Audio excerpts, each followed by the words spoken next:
Imagine standing in a room overflowing with enough gold to buy the loyalty of the world, only to realize that every coin is now a nail in your coffin.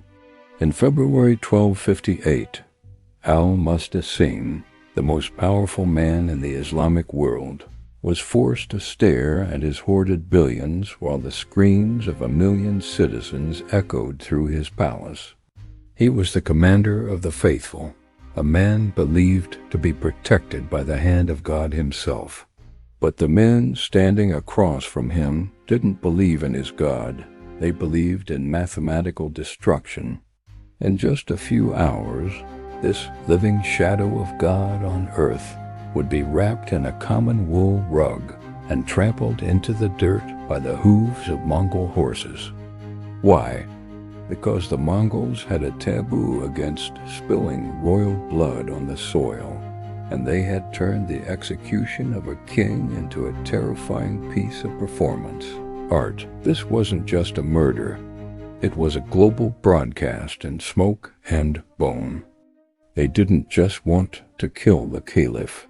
They wanted to ensure that every ruler from the Nile to the Ganges would wake up in a cold sweat for the next 100 years. Today, we peel back the layers of the most systematic erasure of a civilization in human history. This is the story of the fall of Baghdad, the axis of the world, Baghdad's golden age for 5 centuries. Baghdad wasn't just a capital. It was the literal center of gravity for human thought. Imagine a city where Greek philosophy didn't just exist in dusty scrolls, but met and merged with Persian astronomy and Indian mathematics. This was the home of the House of Wisdom, a legendary library containing texts that would take a scholar 3 lifetimes to consume. Al-Khwarizmi had codified algebra here. Al-Razi had penned medical encyclopedias that European doctors would be using as primary textbooks 4 centuries later. With a population exceeding 1 million, Baghdad was a marvel of infrastructure, featuring underground canals, hospitals that treated the poor for free, and markets that traded Chinese silk for Cordoban leather. This wasn't a civilization in decline, like Rome during its slow fade. It was a society at its operational peak.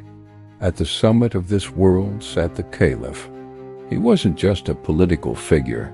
He was a living link to the origins of Islam. However, by the time Al-Mustasim inherited the throne in 1242, the foundation was rotting.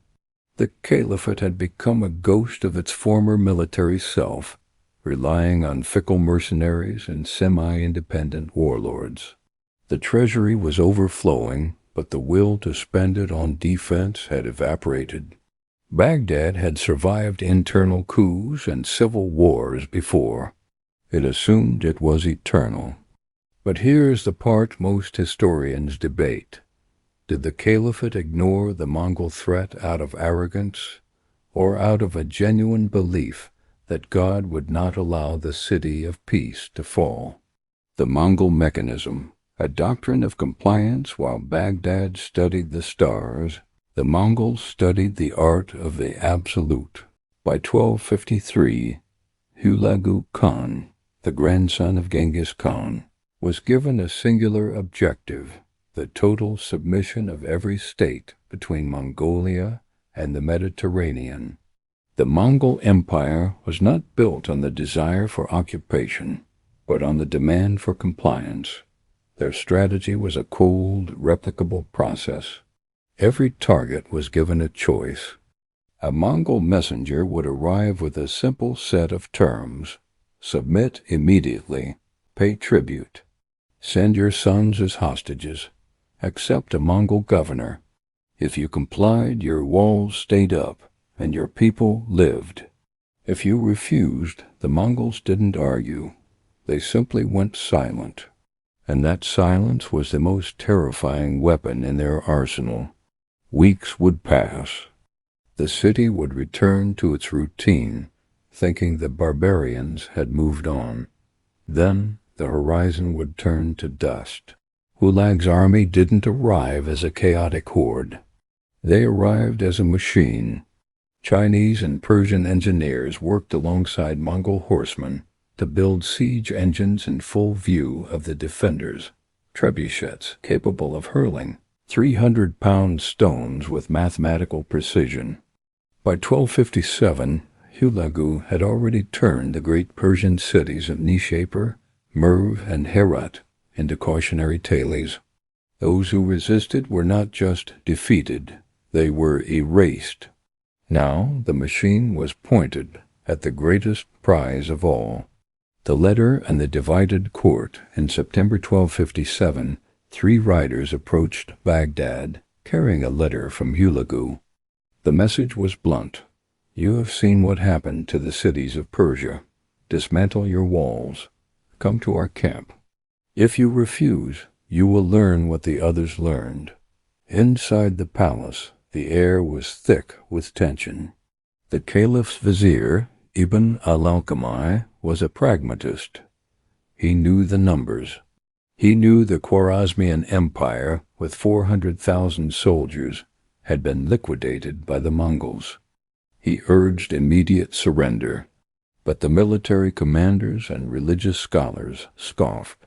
They argued that the Mongols were mere horsemen, unskilled in siege craft, and that the house of the Prophet was under divine protection.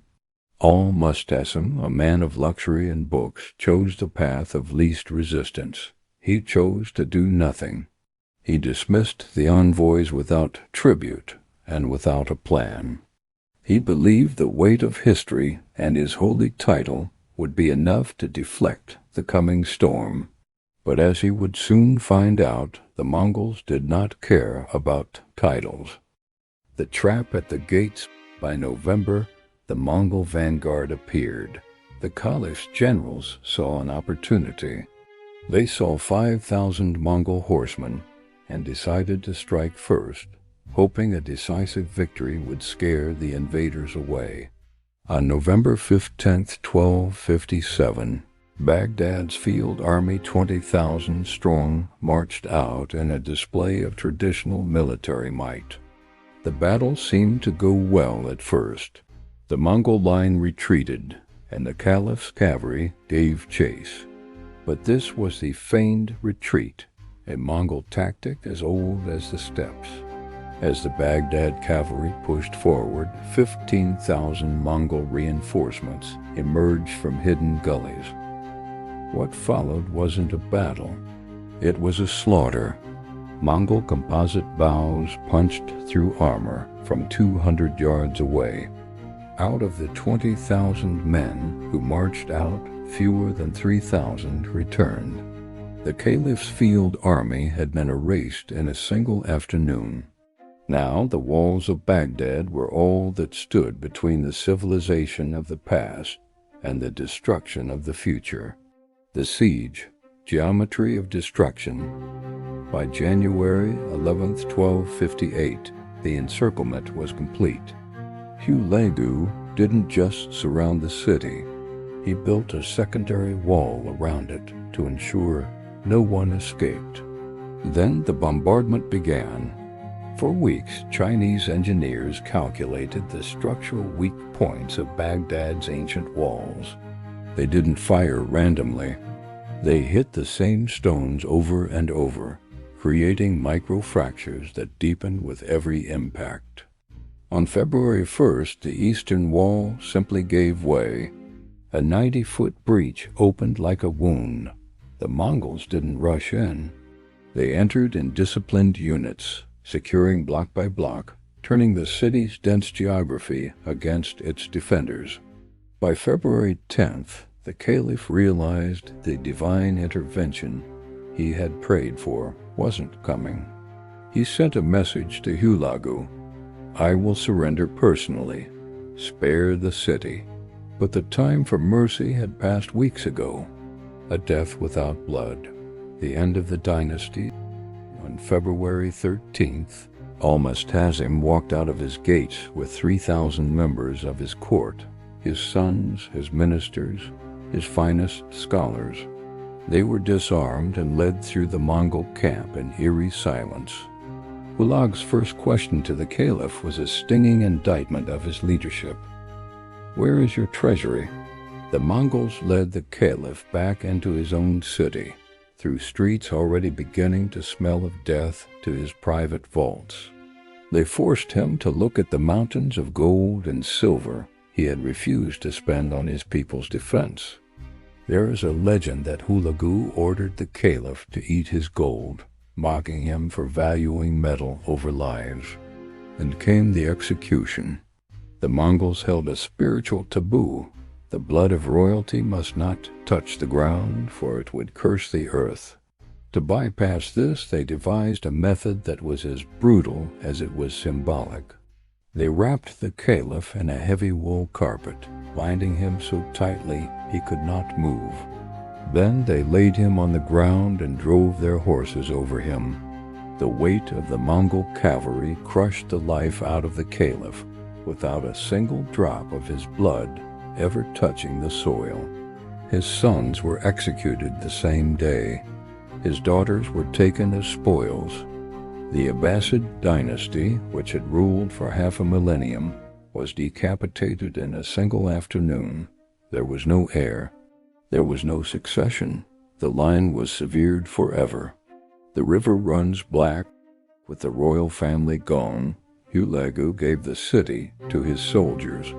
For nearly 2 weeks, Baghdad was a slaughterhouse. But the physical death toll, which historians estimate between 90,000 and 200,000, was only part of the tragedy. The Mongols targeted the libraries. They threw the contents of the House of Wisdom into the Tigris. Witnesses claimed that the river ran black for days from the ink of 1,000,000 scrolls. 500 years of medical research, astronomical charts, and philosophical debates were washed away.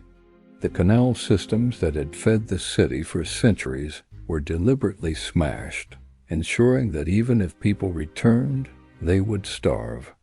What happened next changed the course of history. The news of Baghdad's fall didn't just travel. It shattered the morale of the entire region.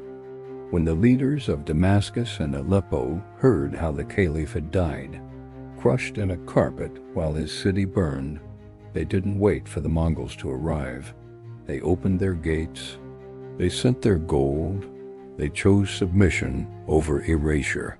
The echo of 1258, the Mongol expansion was eventually halted in 1260 by the Mamluks of Egypt at the Battle of Ain Jalut. But the Mamluks only won because they had learned the lesson Baghdad failed to grasp. They didn't rely on divine protection or ancient prestige. They studied the Mongol system, adapted their own military to match it, and met the machine with a machine of their own. Baghdad eventually rebuilt, but it was never the same. The center of the Islamic world shifted to Cairo and Istanbul. A golden age was over. What the Mongols did to the royal family of Baghdad remains one of history's most potent warnings. It taught the world that titles don't negotiate with tactics, and that tradition is no shield against a superior system. In the end, the Mongols didn't just want to destroy a city. They wanted to install a permanent fear in the minds of every ruler who followed. They wanted the world to know that when you defy the inevitable, the cost isn't just your life, it's everything your ancestors ever built. History is rarely kind to those who believe they are untouchable. To ensure you don't miss our next deep dive into the moments that shaped our world, hit the subscribe button and turn on notifications.